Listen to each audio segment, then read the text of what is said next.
and to the app, then you will have the device with the brand, the original brand, or branded as you need. So many companies in Mexico will get branded the devices with their own brands, and they will not have the product with the brands from China, right, or from Mexico, because we're making sensors, for example, manufactured in Mexico. But it's the same thing. A company in France that would like to buy these sensors from Mexico could have them with their own brand. So the second part is to create a brand with the hardware. Apart that, of course, you can create your brand with the software, because the app of Tuya can be branded with your own brand. So your brand will be in the hardware and in the software. Tuya will never appear, and your brand is the only one that will appear, right? So the third one is how you will sell it. You can sell it offline or online. So of course, e-commerce is a very important ecosystem. If you're creating an e-commerce, you could have your full brand of products branded with your e-commerce name.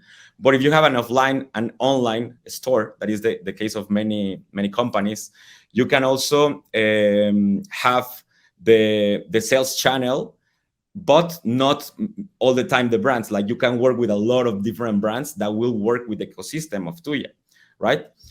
And another part that is very important is not just where I buy, what image or branding will the products will have, the software will have, but who's gonna get the ownership of that product that I'm selling. Let's say that you will sell 1,000 cameras to a hospital, or you will sell sensors to make some project in a smart city, or you will come to a school to put the smart lighting, etc., or to control the ACs. Who's gonna install the devices? Who's gonna monitor those devices, etc.? There is the fourth pillar, where all these companies that will get experts or become experts in the IoT devices will get the deals from other companies and get the ownership of the installation, the monitoring, etc. So there are many different kind of business and opportunities in the IoT ecosystem, where several companies can fit in.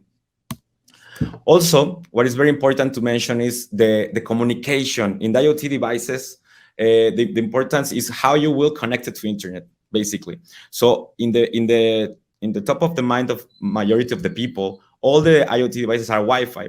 But the reality is that Bluetooth is very important, Zigbee is very important, and many other protocols, the 4G devices, because how you will have a camera, let's say in a public park, if there is no Wi-Fi, if there is no electricity. Well, we have solar and 4G devices for smart cities, especially. It's very important. There you have the trackers. You can have the trackers in the scooters. So all these 4G protocols will talk to the cloud of Tuya and then to your cell phone wherever you are. It doesn't need to be in the same Wi-Fi network or the same network, basically, right? So we have devices that will be in different protocols.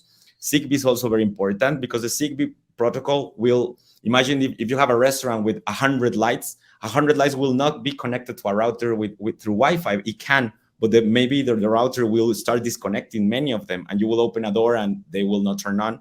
But if you have them in Zigbee networks or in Bluetooth networks, they will all become the 100 lights will come to the gateway, and the gateway will be the only thing connected to the router. And also the devices will keep operating even if there is any problem with the internet, because the gateways will keep the information of the interactions and the scenarios, right?